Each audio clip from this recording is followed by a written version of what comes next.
علیک یا حبیب اللہ الصلاۃ والسلام علیک یا نبی اللہ وعلی آلک واصحابک یا نور اللہ۔ علیک اصحابک یا نور اللہ۔ دارالفتاح اہل سنت سلسلے کا وقت شروع ہو چکا ہے۔ الحمدللہ دارالفتاح اہل سنت کے مفتی صاحب ہمارے پاس موجود ہیں، ہمارے ساتھ ہیں۔ انشاءاللہ آپ کی کالز میں جو سوالات پوچھے گئے ہوں گے انشاءاللہ سلسلے میں شامل کرنے کی نیت کرتے ہیں۔ آپ ہمیں کال کیجئے، ایس ایم ایس بھی کر سکتے ہیں، واٹس ایپ بھی بھیج سکتے ہیں۔ انشاءاللہ کسی بھی ذریعے سے سوال موصول ہوا، ممکن ہوا تو سلسلے کا حصہ بنائیں گے۔ درود پاک کی فضیلت سنتے ہیں۔ امیر اہل سنت دامت برکاتہم العالیہ اپنے رسالے ضیاء درود و سلام کے صفحہ نمبر 2 پر حدیث پاک نقل فرماتے ہیں۔ نبی کریم صلی اللہ تعالی علیہ وآلہ وسلم نے ارشاد فرمایا، بروز قیامت لوگوں میں سے میرے قریب تر وہ ہوگا جس نے دنیا میں مجھ پر زیادہ درود پاک پڑھے ہوں گے۔ صلو علی الحبیب صلی اللہ تعالی علی محمد صلی اللہ تعالی علیہ وآلہ وسلم۔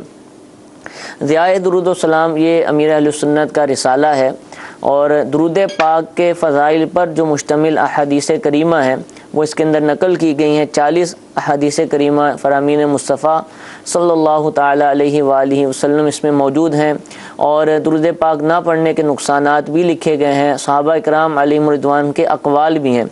اس کے صفحہ نمبر 1 پر ایک حدیث پاک امیر اہل سنت نقل فرماتے ہیں، اس سے متعلق انشاءاللہ مفتی صاحب سے سوال کریں گے۔ وہ حدیث پاک یہ فرمان مصطفیٰ صلی اللہ تعالی علیہ وآلہ وسلم ہے، جو شخص میری امت تک پہنچانے کے لیے دینی امور کی 40 حدیثیں یاد کر لے گا تو اسے اللہ عز و جل قیامت کے دن عالم دین کی حیثیت سے اٹھائے گا، اور بروز قیامت میں اس کا شفیع اور گواہ ہوں گا۔ امیر اہل سنت اس کے تحت فرماتے ہیں، اس سے مراد 40 احادیث کا لوگوں تک پہنچانا ہے، اگرچہ وہ یاد نہ ہوں۔ چنانچہ حدیث مبارکہ میں وارد فضیلت کے حصول کی نیت سے فضائل درود شریف پر مبنی 40 فرامین مصطفیٰ صلی اللہ تعالی علیہ وسلم پیش کیے جاتے ہیں، اور اس کے بعد پھر وہ 40 احادیث کریمہ امیر اہل سنت نے لکھی، جس میں سے ہم پڑھ کر الحمدللہ کوشش ہوتی ہے کہ روزانہ کوئی نہ کوئی حدیث پاک سنائی جائے۔ اور یہ روایت جو ہے اس کا مفہوم تو ہم سنتے رہتے تھے، آج ہم نے اس کو الفاظ کے ساتھ بھی سن لیا اور مراد بھی بتا دی کہ لوگوں تک پہنچانا مراد ہے۔ اس کی صورت کیا ہے، یعنی لکھ کر ہی پہنچانا مراد ہے، یا اگر 40 حدیثیں میں سنا دیتا ہوں، اگر میں درس دیتا ہوں اور 40 دن درس دیا اور روزانہ ایک حدیث سنائی پڑھ کر، تو کیا یہ اس کے تحت داخل ہے؟ کس کیفیت میں یہ ہوگا؟ الحمدللہ رب العالمین والصلاة والسلام علی سید الانبیاء والمرسلین، اما بعد فاعوذ باللہ من الشیطان الرجیم، بسم اللہ الرحمن الرحیم۔ یہ مشہور حدیث مبارکہ ہے جو کئی صحابہ کرام علیہم رضوان سے مروی ہے، اور اس میں مختلف فضیلتیں وارد ہوئی ہیں کہ جو 40 احادیث طیبہ امت تک پہنچا دیتا ہے، جو ان کے دینی امور سے تعلق رکھتی ہیں، دینی معاملات سے تعلق رکھتی ہیں۔ تو بعض روایتوں میں یہ بیان کیا گیا کہ اس کو فقیہ اور عالم اٹھایا جائے گا، شہید اٹھایا جائے گا۔ بعض میں یہ کہ نبی کریم صلی اللہ تعالیٰ علیہ وسلم نے یوں ارشاد فرمایا کہ میں اس کا شفیع ہوں گا، میں اس کا گواہ ہوں گا۔ یہ الگ الگ مختلف اس کی فضیلتیں آئی ہیں۔ تو اس سے علماء نے مطلق مراد لیا ہے کہ اس میں جیسے یہ بیان کیا کہ من حفظ علی امتی 40 حدیثا فی امور دینہا، کہ 40 حدیثیں جو ہیں وہ میری امت تک ان کے دین کے امور میں سے پہنچانا۔ تو علماء نے یہاں پر حفیظہ کا معنی یہ پہنچانے کے معنی میں کیا ہے کہ ان تک پہنچا دے، چاہے خود یاد نہ ہو اس کو۔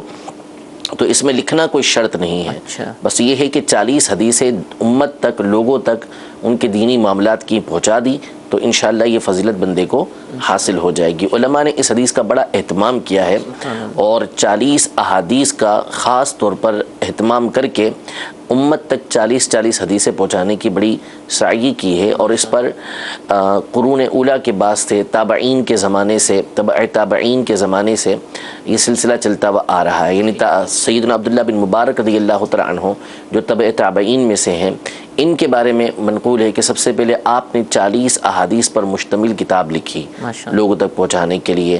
پھر اس کے بعد مسلسل جو ہے وہ علماء 40 حدیثیں مختلف معاملات کے اندر، کوئی تصوف کے اندر تو کوئی دین کے جو اصول ہوتے ہیں، عقائد ہوتے ہیں، اس کے اندر کسی نے جہاد کے اندر، کسی نے کسی موضوع کے اوپر 40 حدیثیں یہ نقل کی۔ امام نووی رحمۃ اللہ تعالی علیہ، اللہ تبارک و تعالی نے ان کی 40 کو بڑی برکت عطا فرمائی اور بڑا امت کے اندر اس کو رواج عطا فرمایا، اور ان کی 40 نووی جو آپ نے 40 احادیث پر مشتمل کتاب لکھی، اور پھر بعد میں 2 حدیثیں مزید اس کے اندر بڑھا دیں اہمیت کے پیش نظر، تو اس کا علماء نے بڑا اہتمام کیا اور کئی شروحات اس کی لکھی گئیں۔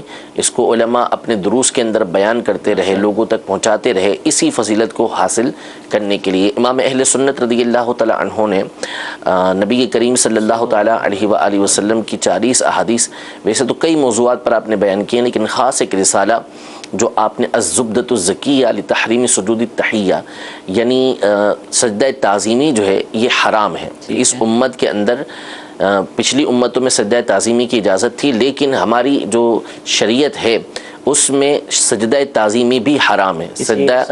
کسی انسان کو تعظیم کے طور پہ سجدہ نہیں کر سکتے۔ اس موضوع پر امام اہل سنت نے یہ کتاب تصنیف فرمائی۔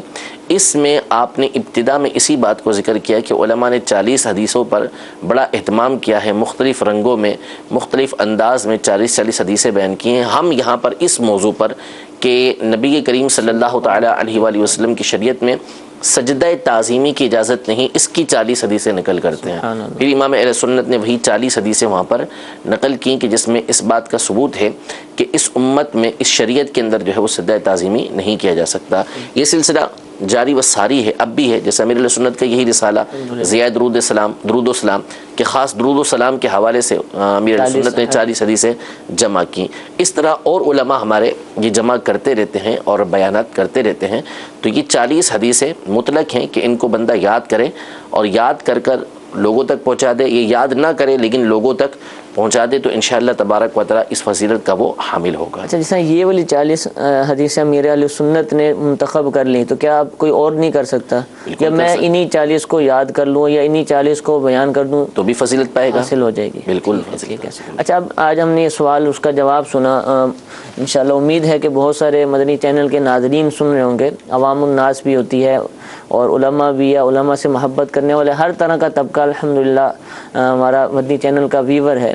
اب اس فضیلت کو سننے کے بعد اور آپ کی طرف سے جو وضاحت آئی ہے، ترغیب کو سننے کے بعد، اب اگر کوئی چاہے کہ میں کتابی صورت کے اندر ہی پیش کروں، کتاب لکھنا، تو کوئی سی بھی حدیثیں منتخب کر لے یا وہ علماء سے چیک کروا لے، معلومات لے لے، یا پھر ایک اور جو ایک امکان ہے کہ کوئی میسیج بنائے، واٹس ایپ بنائے یا 40 حدیثوں کا کوئی اور پیج وغیرہ پر بنا کے کر دے، تو اس طرح ہو سکتا ہے کہ کریں، تو کیا احتیاطیں کریں کہ ان کو فضیلت بھی حاصل ہو اور غلط فہمیاں بھی پیدا نہ ہوں؟ دیکھیں، ہر ایک کا اپنا ایک منصب ہوتا ہے، ہر ایک ہر طرح کا کام نہیں کر سکتا۔ اب 40 حدیثیں جیسے یہ ہیں ضیاء درود و سلام علی، یہ بالکل ایسی حدیثیں ہیں کہ ہر ایک کو سمجھ میں آتی ہیں، لیکن بعض احادیث طیبہ وہ ہوتی ہیں کہ جن کے معنی جو ہمیں بظاہر نظر آ رہے ہوتے ہیں وہ نہیں ہوتے، اس کی تشریح ہوتی ہے، اس کے اندر کنڈیشنز ہوتی ہیں، مختلف قیودات ہوتی ہیں دیگر احادیث طیبہ کی روشنی کے اندر۔ تو اس میں ہر ایک اگر قلم اٹھائے گا تو بہت سو کو پتہ ہی نہیں چلے گا کہ آیا جو میں حدیث پاک نقل کر رہا ہوں وہ حدیث پاک ہے بھی یا نہیں ہے۔ کسی بھی جگہ سے اٹھا لی، کسی بھی کتاب سے اٹھا لی، یا کسی بھی مقرر سے سن لی اور اس کو آگے پہنچا دیا۔ تو ہر ایک جو ہے اس طرح اگر لکھنے پر آئے گا تو بہت ساری احادیث طیبہ، اول تو اس کو معلوم نہیں ہوگا کہ میں نے کون سی حدیثیں لی ہیں، دوسرا یہ کہ جو حدیثیں لی ہیں آیا ان کو جو میں سمجھ رہا ہوں وہ وہی معنی ہے یا اس کی جو ہے علماء نے دیگر احادیث کی روشنی میں کچھ اور شرح کی ہوئی ہے۔ تو اب عافیت اس کے اندر ہے کہ اگر آپ کو شوق ہی اسی چیز کا ہے تو ہونا چاہیے کہ نبی کریم صلی اللہ تعالیٰ علیہ وسلم کی 40 احادیث طیبہ آپ یاد کریں۔ تو اس پر علماء کی لکھی ہوئی کتابیں جیسے یہ ضیاء درود و سلام ہے یا اور کتابیں ہیں، تو علماء کی وہ کتابیں لے کے خود یاد کریں اور اپنے بچوں کو، مدینہ سے غالباً شائع ہوئی ہے، اپنے بچوں کو آپ یاد کروا دیں۔ مدنی چینل پر ہمارا ایک سلسلہ رسول اللہ صلی اللہ تعالیٰ علیہ وسلم کی 40 احادیث جو 40 نووی کی شرح تھی، تشریح تھی، وہ یہاں بیان کی گئی ہیں، جو یہ آپ کو دعوت اسلامی کی ویب سائٹ سے اس کے تمام جو سلسلے ہیں وہ مل بھی سکتے ہیں۔ تو اس میں ان 40 احادیث کی تشریح بھی موجود ہے، معنی تفصیل کے ساتھ بیان کیا گیا ہے، تو آپ وہ حاصل کر لیں، وہ آگے لوگوں تک پہنچائیں، تو انشاءاللہ علم دین کو عام کرنے کی فضیلت حاصل ہوگی۔ باقی کہ 40 احادیث علماء جمع کر چکے ہیں، وہی انشاءاللہ تبارک و تعالی اگر آپ اپنے بچوں کو، اپنے گھر والوں کو یاد کروائیں گے تو اللہ کی ذات سے امید ہے کہ یہ فضیلت حاصل ہوگی انشاءاللہ۔ اللہ تعالیٰ ہمیں اچھے اور فضیلت والے بابرکت کاموں کی توفیق عطا فرمائے۔ 40 حدیثیں جو امیر اہل سنت نے نقل فرمائی درود پاک سے متعلق، اور درود پاک کی برکتوں میں سے یہ بھی ہے کہ نبی کریم علیہ السلام کے دیدار تک کی سعادت حاصل ہو جاتی ہے جو کثرت کرتے ہیں اور اخلاص کے ساتھ اس عمل کو کرتے ہیں۔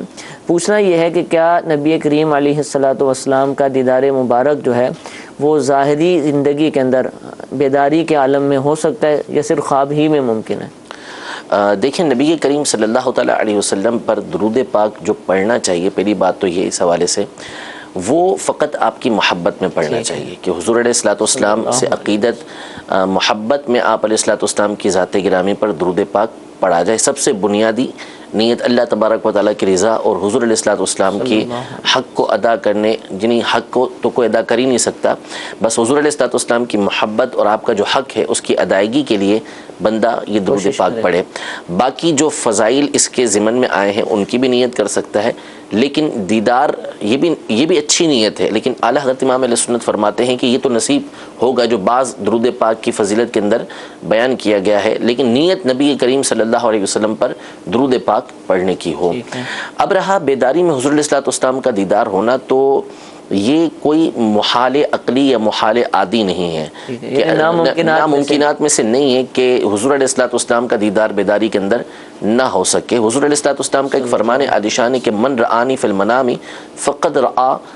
فقد یرانی فی الیقظہ او کما قال علیہ السلام، کہ جس نے مجھے خواب میں دیکھا فسیرانی فی الیقظہ، ان قریب وہ مجھے بیداری میں دیکھے گا۔ اب یہ بیداری میں جو دیکھنا ہے اس کی علماء نے مختلف تعویلات کی ہیں کہ اس سے مراد جو ہے وہ قبر میں دیکھنا، اس سے مراد جو ہے وہ حشر میں دیکھنا، حضور علیہ السلام کی شفاعت کا ملنا، یہ مختلف اس کی تشریحات کی گئی ہیں، لیکن نبی کریم صلی اللہ تعالیٰ علیہ وآلہ وسلم نے یہاں پر بیداری میں دیکھنے کا ارشاد فرمایا، تو اس سے بعض علماء نے استدلال کیا کہ حضور علیہ السلام کا بیداری کے عالم میں دیدار ہو سکتا ہے، اور وہ ویسے بھی ہو سکتا ہے کیونکہ بیداری کی حالت میں جو دیدار عادتاً ممنوع ہے وہ اللہ تبارک و تعالیٰ کا دیدار ہے، کہ وہ صرف نبی کریم صلی اللہ تعالیٰ علیہ وآلہ وسلم کے ساتھ خاص ہے، کسی اور کو اللہ تبارک و تعالیٰ کا دیدار بیداری کے عالم میں نہیں ہو سکتا۔ لیکن نبی کریم صلی اللہ تعالیٰ علیہ وآلہ وسلم کا دیدار اس حوالے سے ایسا نہیں، بلکہ ایک حدیث مبارکہ جو مسلم شریف کی ہے، نبی کریم صلی اللہ تعالیٰ علیہ وآلہ وسلم نے ارشاد فرمایا، جس کا مفہوم یہ ہے، صحابہ کرام علی مردوان سے ارشاد فرمایا کہ ان قریب سے لوگ آئیں گے بعد میں حضور علیہ السلام کی وصال ظاہری کے بعد، کہ جو یہ چاہیں گے کہ میرا سارا کا سارا مال، ساری آل اولاد لے لی جائے اور فقط ایک نظر مجھے حضور علیہ السلام کا دیدار ہو جائے۔ تو دیدار ہو جائے اس میں عام رکھا گیا، بیداری کے عالم میں ہو یا خواب کے اندر ہو، تو حضور علیہ السلام کا بیداری میں دیدار یہ کوئی ناممکن نہیں ہے، ہو سکتا ہے اور ہوتا ہے، کیونکہ ایک نہیں کئی بزرگان دین رحمہم اللہ اجمعین کے واقعات موجود ہیں۔ عربی زبان میں باقاعدہ ایک کتاب لکھی گئی، معجم من رأى النبی صلی اللہ علیہ وسلم فی المنام والیقظہ، کہ ان لوگوں کے واقعات لکھے گئے کہ جنہوں نے حضور علیہ السلام کی بیداری کے حالت میں یا خواب کی حالت میں زیارت کی۔ خود علامہ جلال الدین سیوطی شافعی رحمۃ اللہ تعالی علیہ، آپ نے خود ارشاد فرمایا کہ مجھے 70 سے زیادہ مرتبہ، اور ایک جو ہے وہ قول یہ کہ 75 مرتبہ نبی کریم صلی اللہ تعالیٰ علیہ وسلم کا بیداری میں دیدار ہوا۔ اور بعض تو علماء کے یہ حالات لکھے ہیں کہ جب وہ آنکھیں بند کرتے تھے نبی کریم صلی اللہ علیہ وسلم کو ان کو دیدار ہو جاتا تھا۔ یہ تو بیداری کے عالم کا ہی دیدار تھا۔ تو اس طرح کے بہت سارے واقعات، خود امام اہل سنت رضی اللہ تعالیٰ عنہ کا واقعہ کہ آپ نے مدینہ منورہ میں حاضر ہو کر نبی کریم صلی اللہ تعالیٰ علیہ وسلم کی بارگاہ میں التجا کی، التماس کی کہ آپ کو بیداری کے عالم میں دیدار ہو، پھر آپ نے دوسری رات مشہور و معروف اپنی نعت لکھی، غزل لکھی کہ وہ سوئے لالہ زار پھرتے ہیں، تیرے دن اے بہار پھرتے ہیں۔ یہ جب آپ نے پوری نعت لکھ لی تو نبی کریم صلی اللہ تعالیٰ علیہ وسلم نے آپ کو دیداری کے اندر یہ اپنا بیداری کے عالم کے اندر اپنا دیدار کروایا۔ تو یہ کوئی محال نہیں ہے، حضور علیہ السلام کا دیدار خواب میں بھی ہو سکتا ہے اور بیداری میں بھی ہو سکتا ہے اور ہوا ہے، ہوتا ہے. اللہ تبارک و تعالیٰ بالکل تمنا رکھنی چاہیے، دعا کرنی چاہیے کہ اللہ تبارک و تعالیٰ ہمیں حضور علیہ الصلوۃ والسلام کا دیدار نصیب فرمائے. آمین آمین. اللہ تعالیٰ ہم سب کو یہ سعادت عطا فرمائے. نبی کریم علیہ السلام کی سچی پکی محبت، آپ کے عشق میں آپ کی سنتوں پر عمل کی توفیق عطا فرمائے. بڑھتے ہیں آپ کی کالز کی طرف. پہلی کال سلسلے کا حصہ بناتے ہیں. جی چلائیے.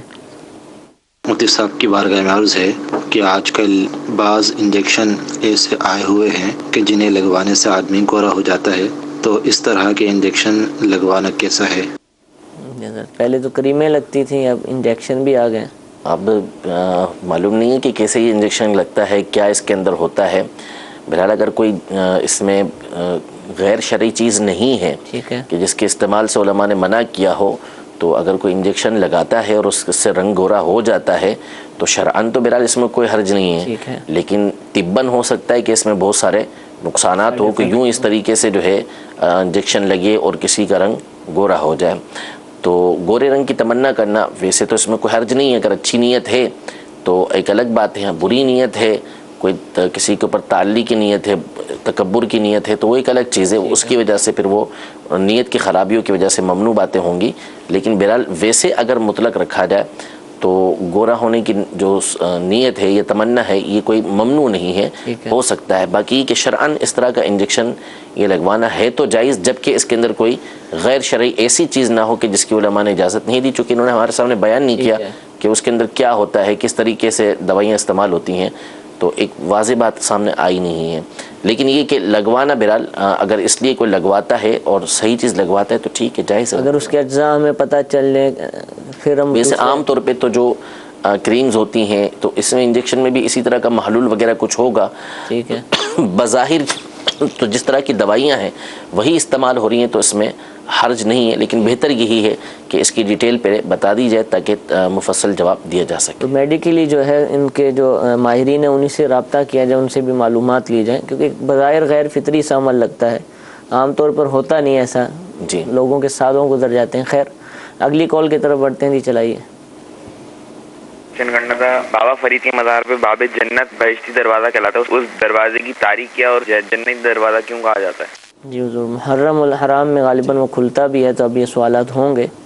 بہشتی دروازہ اس کی تفصیل تو علماء نے لکھی ہے کہ بابا فرید الدین گنج بخش رحمۃ اللہ تعالیٰ علیہ، انہوں نے کوئی بزرگ آئے تھے تو ان کی زیارت کرنے والے کو جنتی کہا جاتا تھا. اس طرح کے کچھ معاملات تھے، تو یہ اپنے شیخ کی وجہ سے نہ جا سکے تو نبی کریم صلی اللہ تعالیٰ علیہ وآلہ وسلم کو انہوں نے اس مقام پر دیکھا اور ان کے شیخ نے اس بات کی بشارت دی کہ جو اس دروازے سے گزرے گا وہ جنتی ہوگا.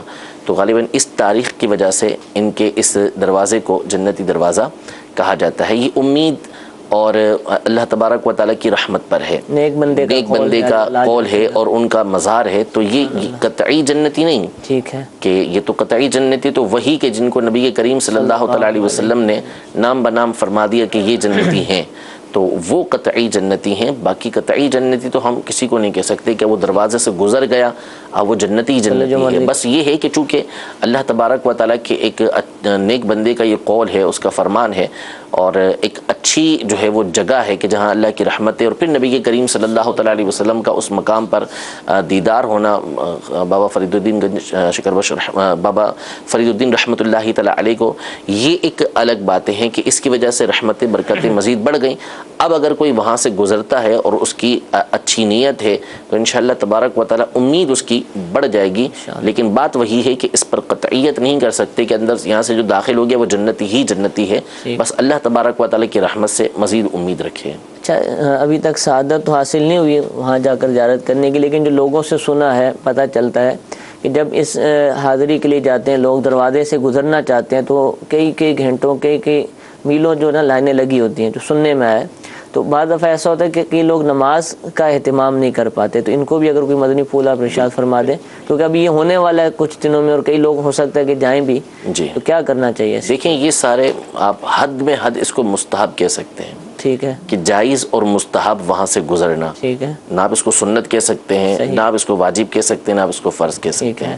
اور میں نے ابتدا میں عرض بھی کی کہ یہ فقط امید کی بڑھوتی ہے کہ مزید امید اس میں بڑھ جائے گی.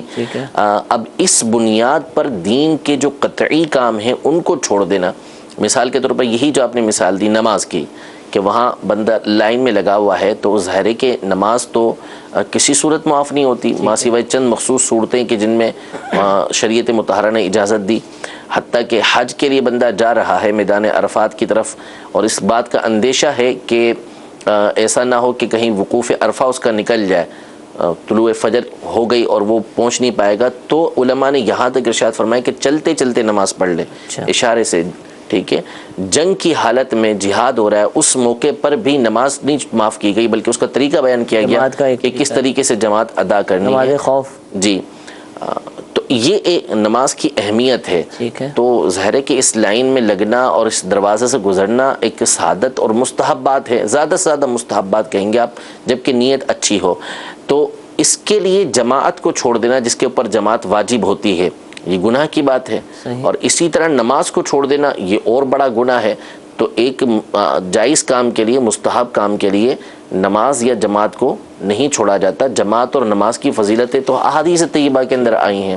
خود نبی کریم صلی اللہ تعالیٰ علیہ وسلم نے کثیر احادیث طیبہ میں نماز پڑھنے کی فضیلت بیان کی اور نماز چھوڑنے کے اوپر وعیدیں بیان کی ہیں. تو یہ طریقہ کار تو بالکل غلط ہے کہ لائن میں لگنے کی وجہ سے اگر آپ کی نماز یا جماعت چھوٹتی ہے تو بھلے آپ کی لائن چھوٹ جائے لیکن نماز اور جماعت آپ کی یہ نہیں چھوٹنی چاہیے. ٹھیک ہے، اسی طرح عورتوں سے اگر اختلاط ہوتا ہو، جی اسی طرح عورتوں سے اختلاط ہو گیا یا کسی اور کی حق تلفی ہو گئی، دھکم پیل کی گئی، یہ سارے معاملات جو کیے جاتے ہیں تو اگر کیے جاتے ہیں تو ظاہر ہے کہ یہ ناجائز و حرام ہے. کسی صورت بھی ان چیزوں کی اجازت نہیں ہے کہ اس جائز کام کے لیے، مستحب کام کے لیے ان چیزوں کا ارتکاب کیا جائے. یہ تو ناجائز و حرام کام ہے جن کی احادیث کے اندر وعیدیں آئی ہیں کہ اگر کوئی اس طرح کے معاملات کرتا ہے تو گناہ گار ہے. تو ہرگز اس کی اجازت نہیں ہے. ٹھیک ہے، اللہ تعالیٰ میں محفوظ فرمائے، نیک کام کرنے کی توفیق عطا فرمائے. ایک اور کال سلسلے میں شامل کرتے ہیں. جی چلائیے. میرا سوال یہ ہے کہ مسجد کو اللہ کا گھر کہنا کیسا؟ مسجد کو اللہ کا گھر ہی کہتے ہیں. یہ تو بیت اللہ مختلف کتابوں کے اندر اور مختلف روایتوں کے اندر موجود ہے. تو اللہ کا گھر ہوتا ہے بیت اللہ کا مطلب، اس کا مطلب یہ ہوتا ہے کہ اللہ تبارک و تعالیٰ کی خاص رحمتوں کی جگہ، یعنی جہاں اللہ تبارک و تعالیٰ کی خاص رحمتیں نازل ہو رہی ہیں اس لیے مسجد کی نسبت اللہ تبارک و تعالیٰ کی طرف کر دی جاتی ہے. اور یہ ایک قاعدہ اور اصول ہے کہ جب کسی کی اہمیت کو بیان کرنا ہو، کسی کی فضیلت کو بیان کرنا ہو تو ایک بڑی شخصیت کی طرف، بڑی ذات کی طرف اس کی نسبت کر دی جاتی ہے کہ یہ فلاں کا گھر ہے، یہ فلاں کا بندہ ہے، یہ فلاں کی چیز ہے. تو اب وہ چیز عام سی ہے، اب موبائل ایک عام سا موبائل ہے، لیکن اگر کہہ دیا جائے کہ یہ امیر علیہ سنت کا ہے تو ظاہر ہے کہ یہ ایک نسبت ہو گئی تو اہمیت بن جاتی ہے. گھر ایک عام گھر ہے لیکن ایک عالم دین کی طرف، ایک مفتی کی طرف اس کی نسبت کی جاتی ہے، ایک نیک شخص کی طرف نسبت کی جاتی ہے کہ فلاں کا گھر ہے. تو اب اس گھر کی اہمیت ہو جاتی ہے. تو کسی بھی چیز کی طرف جب نسبت کی جاتی ہے تو اس کی اہمیت بڑھ جاتی ہے. جیسے قرآن میں حضرت صالح علیہ السلام کی اونٹنی کو اللہ نے اپنی ناقہ فرمایا، ناقۃ اللہ، کہ اللہ کی ناقہ، اللہ کی اونٹنی. تو حالانکہ اونٹنیاں ساری اللہ کی ہیں لیکن چونکہ وہ بطور معجزہ ظاہر ہوئی تھی، اس کی ایک اہمیت تھی، فضیلت تھی، تو اس لیے اللہ تبارک و تعالیٰ نے اس کی نسبت اپنی طرف کی ہے. تو للہ ملک السماوات والارض بے شک، وللہ ما فی السماوات وما فی الارض، اللہ تبارک و تعالیٰ ہی کے لیے زمین و آسمان میں جو کچھ ہے وہ اسی کا ہے، سب کچھ اس کا ہے. لیکن چونکہ یہاں پہ خاص اللہ تبارک و تعالیٰ کی رحمتیں نازل ہوتی ہیں تو اس لیے مسجد کی نسبت اللہ تبارک و تعالیٰ کی طرف کی جاتی ہے کہ یہ بیت اللہ ہے، اللہ کا گھر ہے. لیکن یہ یاد رہے کہ جو معنی ہم نے بیان کیا یہی اس کا معنی ہے، ورنہ اللہ تبارک و تعالیٰ یہ مکان سے پاک ہے. یعنی اللہ تبارک و تعالیٰ مسجد کے اندر آئے یہ نہیں، مسجد کے اندر سمائے یہ نہیں، اللہ تعالیٰ مسجد میں ہو اس سے پاک ہے. کیونکہ اللہ تبارک و تعالیٰ لامحدود ہے، اس کی ذات جو ہے وہ لامحدود ہے، اور جو کسی مکان میں ہوتا ہے، جو کسی جگہ میں ہوتا ہے تو وہ محدود ہوتا ہے. کتنا ہی بڑا مکان. جی مثال کے طور پہ میں بیٹھا ہوا ہوں تو میں ایک مکان کے اندر ہوں، یہ کرسی اور ارد گرد کی جو فضا ہے اس نے مجھے گھیرا ہوا ہے، تو میں محدود ہوں، یہ چیزیں مجھ سے بڑھ کر ہیں، اور اللہ تبارک و تعالیٰ سے بڑھ کر کوئی نہیں. اللہ تعالیٰ نے ہر چیز کو گھیرا ہوا، اس کی علم و قدرت نے ہر چیز کو گھیرا ہوا ہے. اللہ تبارک و تعالیٰ کسی مکان میں نہیں ہے. حق کہاں اس کے بارے میں ہمیں سوچنے سے بھی منع کیا گیا کہ لا تتفکروا فی اللہ، اللہ تبارک و تعالیٰ کی ذات میں غور و فکر نہ کرو، فتہلکوا، اگر غور و فکر کرو گے تو تم ہلاک ہو جاؤ گے، کیونکہ انسان کی سوچ ہی اس تک نہیں پہنچ سکتی. لا تدرکہ الابصار، ہماری عقلیں جو ہیں وہ اللہ تبارک و تعالیٰ کا ادراک نہیں کر سکتی. تفکروا فی خلق اللہ، اللہ کی مخلوق کے اندر غور و فکر کرو، خود بخود اللہ تبارک و تعالیٰ کی معرفت تمہیں حاصل ہوگی کہ جس نے اتنی بڑی کائنات بنائی، سورج، چاند، ستارے، زمین، اتنی بڑی بڑی مخلوقات بنائی، تو وہ خود کتنا طاقتور ہوگا، کتنا عظیم ہوگا. ان چیزوں پر غور و فکر جب کیا جائے گا تو اللہ تبارک و تعالیٰ کی معرفت حاصل ہوگی. اللہ کی ذات کے اندر ہمیں غور و فکر کی اجازت یہ نہیں ہے. اب جو اللہ تبارک و تعالیٰ کے بارے میں ہمارا عقیدہ ہے وہ یہی ہے کہ اللہ تبارک و تعالیٰ مکان سے پاک ہے. مسجد اللہ کا گھر ہے اس معنی میں کہ یہاں اللہ کی رحمتیں زیادہ نازل ہوتی ہیں، یہاں اللہ تبارک و تعالیٰ سے جو دعا کی جاتی ہے اللہ تبارک و تعالیٰ دعائیں قبول فرماتا ہے، اور فضیلتیں اس کی جو بیان ہوئی ہیں اس وجہ سے بیت اللہ ان کو کہا جاتا ہے. ٹھیک ہے. کچھ میسیجز بھی سلسلے کے اندر شامل کرتے ہیں. کیا شوہر کو ان کے نام سے پکار سکتے ہیں، یعنی بیوی جو ہے وہ شوہر کو اس کے نام سے پکار سکتی؟ مکروہ ہے، ناپسندیدہ ہے کہ کوئی بیوی اپنے شوہر کو اس کے نام سے پکارے، اور علماء نے اس حوالے سے لکھے بھی ہیں کہ اس وجہ سے رزق کے اندر بے برکتی آتی ہے. یعنی بیوی اگر شوہر کو اس کا نام لے کے پکارتی ہے تو رزق میں بھی بے برکتی پیدا ہوتی ہے. اور دوسرا یہ کہ یہ پکارنا ویسے ہی مکروہ ہے، الا یہ کہ کوئی ایسی ضرورت پیش آ گئی، اب کسی بھیڑ کے اندر ہیں یا کسی ایسے مقام پر ہیں کہ اگر آپ ویسی آواز دیں تو وہ نہیں سنیں، اب اس کا نام لے کے آواز دیں تو وہ سن لے، تو پھر اس موقع پر آواز دینے میں حرج نہیں ہے. ٹھیک ہے. اچھا، یہ بھی سنا ہے، ہو سکتا ہے ابھی بھی کئی لوگ کہتے ہوں کہ شوہر کا اگر نام لیا تو طلاق ہو جاتی ہے.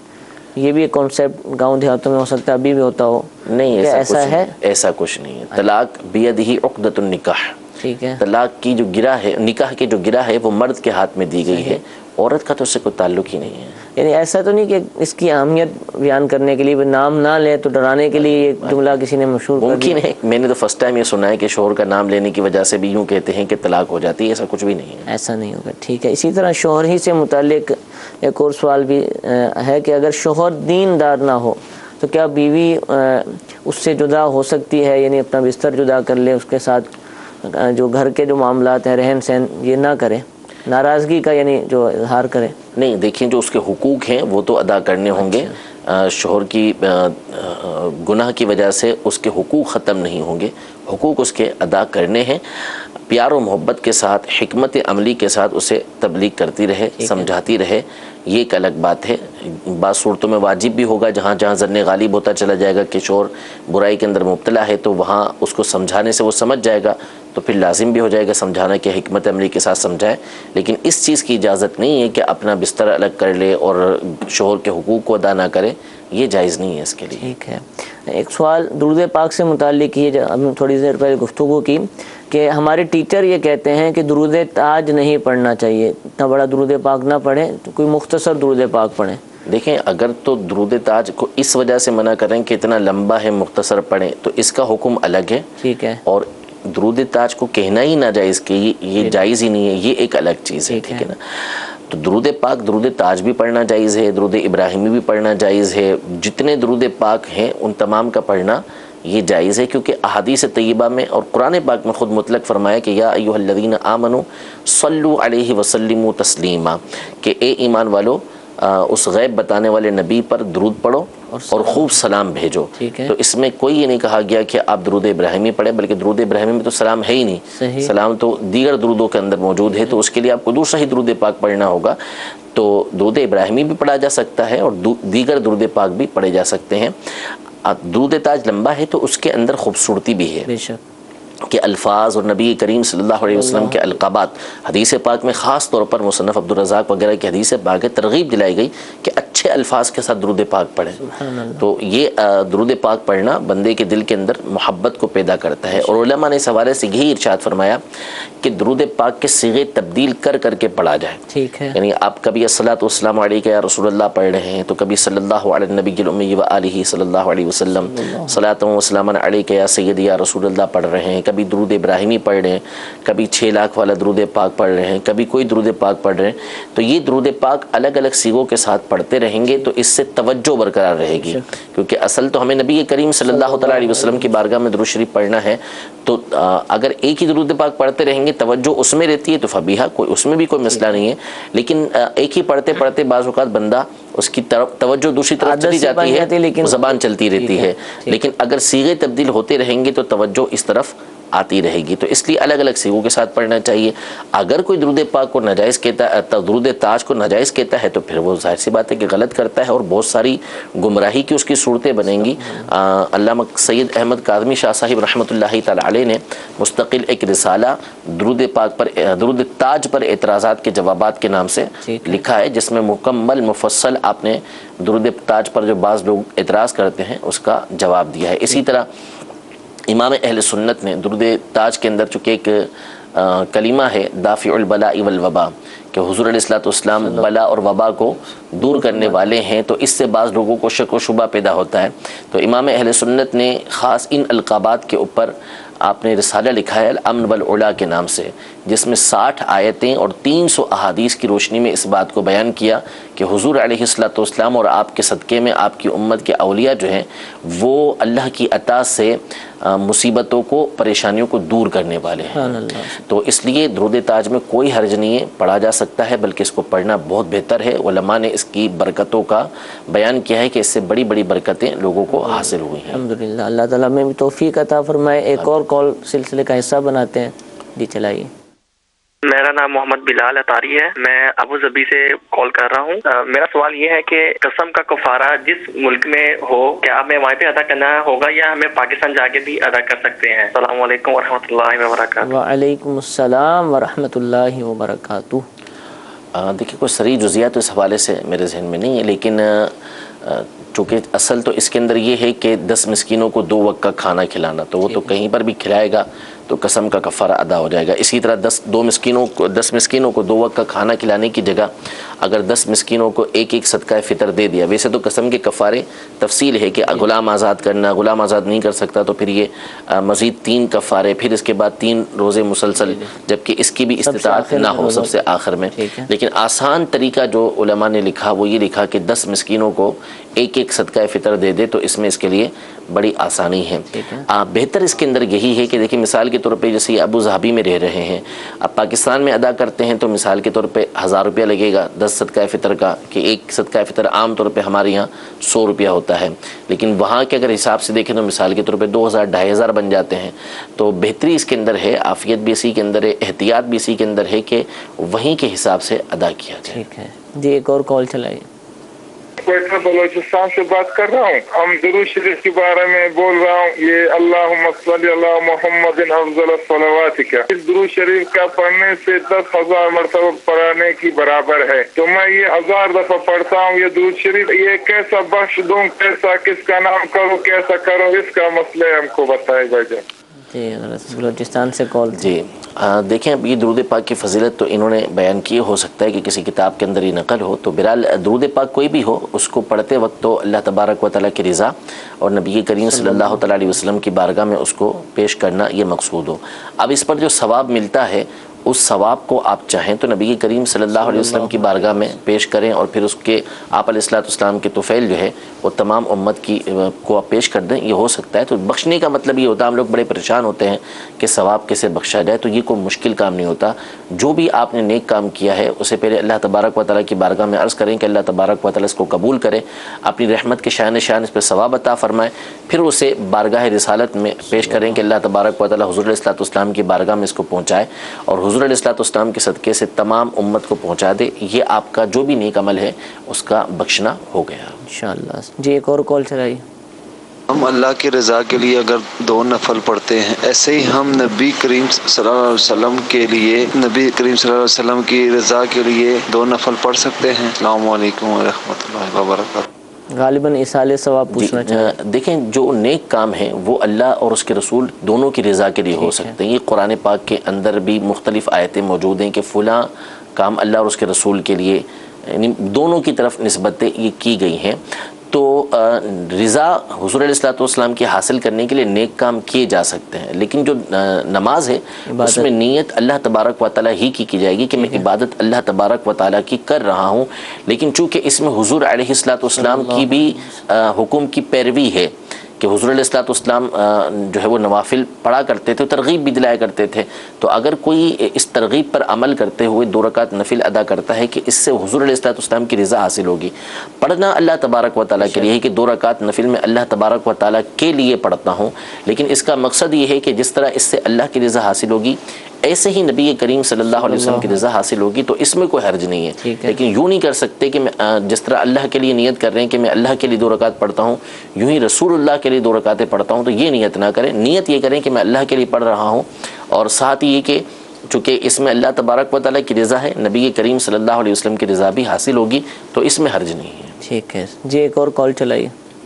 میں ہند سے بات کر رہا ہوں۔ ایک مسئلہ تھا، اب میرے ساتھ میری 2 بہنیں رہتی ہیں جو شادی شدہ نہیں ہیں، اور میری 2 بہنیں جو آلریڈی اپنے گھروں میں ہیں، شادی شدہ ہیں وہ۔ اب ہمارے یہ گھر کے حصے میں سب کو حصہ ملنا چاہیے، یعنی وہ 2 شادی شدہ بہنوں کو بھی حصہ ملنا چاہیے، اور کیا ان کا نام آنا چاہیے ہمارے اس گھر میں؟ جی بالکل، یعنی وراثت اگر تقسیم ہو رہی ہے، یعنی والدین اللہ تبارک و تعالیٰ اگر ان کے والدین حیات ہے تو ان کو لمبی عمر عطا فرمائے، لیکن اگر وراثت انتقال کرنے کے بعد تقسیم ہو رہی ہے تو شادی ہو جانا یہ وراثت میں سے اس کا حصہ ختم نہیں کر دے گا۔ ٹھیک ہے، تو ویسے میں جنرلی ایک بات بتا رہا ہوں، تو اس حوالے سے جو بہنیں ہیں اگر وہ شادی ہو بھی گئی ہے تو والدین کی وراثت کے اندر ان کا بھی حق بنے گا، جبکہ وہ وراثت ہو تو وراثت میں ان کا بھی حق ہے، وہ چاہے شادی شدہ ہوں چاہے غیر شادی شدہ ہوں۔ ٹھیک ہے ٹھیک ہے۔ وراثت سے متعلق الحمدللہ ہم نے بہت سلسلے کیے ہیں، آپ ہماری دعوت اسلام کی ویب سائٹ سے ان کو حاصل کر سکتے ہیں، اور اسی طرح دارالافتاء اہل سنت کی جانب سے اس کے حوالے سے ایک کتاب بھی المدینۃ العلمیہ کے ذریعے شائع کروائی جا چکی ہے، مال وراثت میں خیانت نہ کیجیے۔ یہ کتاب ہر وہ گھر کے جہاں وراثت کے معاملات ہیں ان کو پڑھنی چاہیے، اور وہ لوگ کہ اگرچہ وہ ان کا وراثت کا معاملہ فی الحال نہیں ہے لیکن انتقال تو تقریباً گھروں میں ہوتا ہی ہے اور یہ درپیش ہوتے ہیں مسائل، تو اس کتاب کو ضرور پڑھ لیا جائے تاکہ کہیں ایسا نہ ہو کہ ہم کسی کی جانے میں حق تلفی نہ کر بیٹھیں۔ تو مالی وراثت میں خیانت نہ کیجیے، اس کا انگلش ٹرانسلیشن بھی ہو چکا ہے، اور یہ کتاب الحمدللہ دعوت اسلامی کی ویب سائٹ سے بھی فری ڈاؤن لوڈ کی جا سکتی ہے، پڑھی جا سکتی ہے، اور ساتھ ہی ساتھ دارالافتاء اہل سنت کی جو موبائل اپلیکیشن ہے کہ جس کے اندر ہمارے ان سلسلوں کے ویڈیو کلپس بھی ہوتے ہیں، مدنی گلدستے ہوتے ہیں، اور ساتھ ہی ساتھ وہاں بک لائبریری بھی ہے، اس میں بھی یہ کتاب الحمدللہ موجود ہے، اور بھی بہت ساری کتابیں ہیں جن کو آپ وہاں سے بھی حاصل کر سکتے ہیں۔ تو اس موبائل اپلیکیشن کو بھی آپ ڈاؤن لوڈ کیجئے، دارالافتاء اہل سنت۔ دعوت اسلامی ایپس جب آپ لکھیں گے پلے اسٹور وغیرہ پر تو دعوت اسلامی کی مجلس آئی ٹی نے جتنی بھی اپلیکیشنز بنائی ہیں انشاءاللہ وہاں پر شو ہو جائیں گی، تو آپ وہاں سے جو بھی چاہیں ان کو ڈاؤن لوڈ کر لیجئے، ساتھ ہی ساتھ دارالافتاء اہل سنت کی اپلیکیشن بھی ڈاؤن لوڈ کیجئے انشاءاللہ۔ اس میں آپ کو روزانہ کی بنیاد پر یا جب بھی اپڈیٹس ہوں گی، جب آپ رجسٹرڈ ہو جائیں گے تو انشاءاللہ اس کی انفارمیشن بھی ملتی رہے گی، اپڈیٹ بھی آتی رہیں گی، اور بھی بہت ساری چیزیں سیکھنے کا موقع ملے گا۔ اللہ تعالیٰ ہم سب کو عمل کرنے کی توفیق عطا فرمائے، آمین بجاہ النبی الامین۔ صلو علی الحبیب صلی اللہ تعالی علی محمد صلی اللہ علیہ وسلم۔